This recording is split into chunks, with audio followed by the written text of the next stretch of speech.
Assalamualaikum warahmatullahi wabarakatuh. Saya Rita Dinda Cahyani. Di sini saya akan menjelaskan sedikit pemikiran tentang Prof.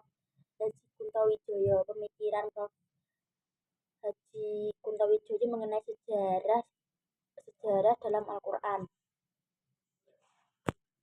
Dalam memahami Al-Quran, Kuntowijoyo ini tuh menggunakan pendekatan sinematik yang analitik. Nah, pendekatan yang analitik itu adalah pendekatan yang menganggapkan bahwa pada dasarnya kandungan Al-Quran terbagi menjadi dua bagian. Bagian pertama berisikan konsep-konsep, sedangkan bagian kedua berisikan kisah-kisah sejarah dan perumpamaan. Dalam bagian pertama itu adalah Al-Quran yang mengenai konsep-konsepnya.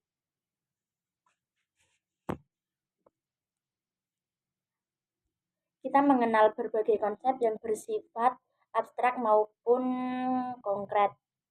Konsep tentang Allah, tentang malaikat, tentang ma'ruf, mungkar, dan sebagainya adalah konsep-konsep yang abstrak. Sementara itu, fenomena-fenomena yang dapat diamati seperti fuqara atau biasa disebut orang-orang fakir dan duafa itu golongan orang lemah. Adapun mustad'afin yaitu kaum tertindas. Zalimun itu para tiran. Nah, dalam bagian yang berisi konsep-konsep tersebut, Al-Quran itu bermaksud membentuk pemahaman yang komprehensif mengenai nilai-nilai ajaran Islam. Maka dalam bagian yang kedua yang berisi kisah-kisah sejarah dan perumpamaan Al-Quran ingin mengajak manusia melakukan perenungan untuk memperoleh wisdom atau hikmah melalui kontemplasi terhadap kejadian-kejadian atau peristiwa-peristiwa sejarah dan melalui perumpamaan yang berisi hikmah-hikmah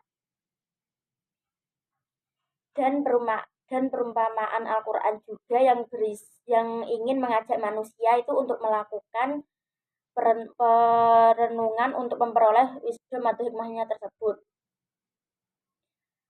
Menurut Kuntowijoyo juga, jika dalam bagian yang berisi konsep-konsep, kita dikenalkan dengan berbagai ide tipe tentang konsep-konsep. Maka dengan bagian yang berisi kisah-kisah sejarah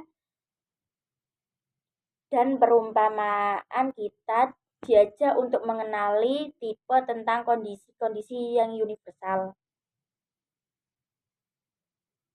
Sehingga terhadap tipe tersebut, Al-Quran itu digunakanlah pendekatan sinetik, sementara untuk archetype Al-Quran maka digunakanlah pendekatan yang analitik. Menurut Kuntowijoyo, melalui pendekatan sinematik kita melakukan subjektifikasi terhadap ajaran-ajaran keagamaan dalam rangka mengembangkan perspektif etik dan moral individual. Sementara analisis terhadap pernyataan-pernyataan Al-Quran akan menghasilkan konstruk-konstruk teoritis Al-Quran. Elaborasi terhadap konstruk-konstruk tersebut itu adanya Al-Quran pada akhirnya merupakan kegiatan yang building, yaitu perumusan teori Al-Quran. Dari situlah muncul paradigma Al-Quran.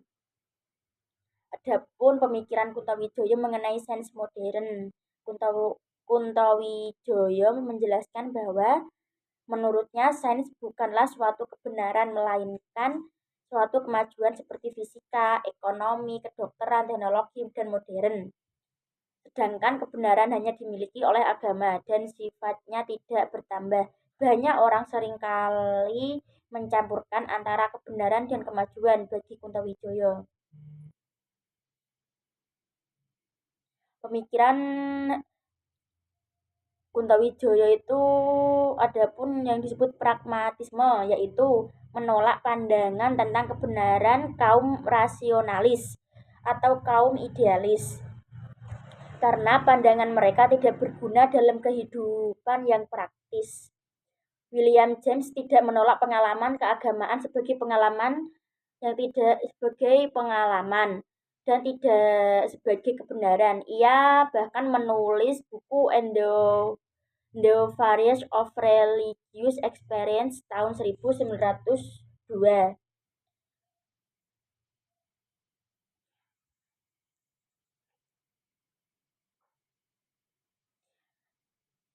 Kami ingin menambahkan kemajuan dalam sains-sains pengetahuan dan teknologi tersebut. Sekian. Assalamualaikum warahmatullahi wabarakatuh.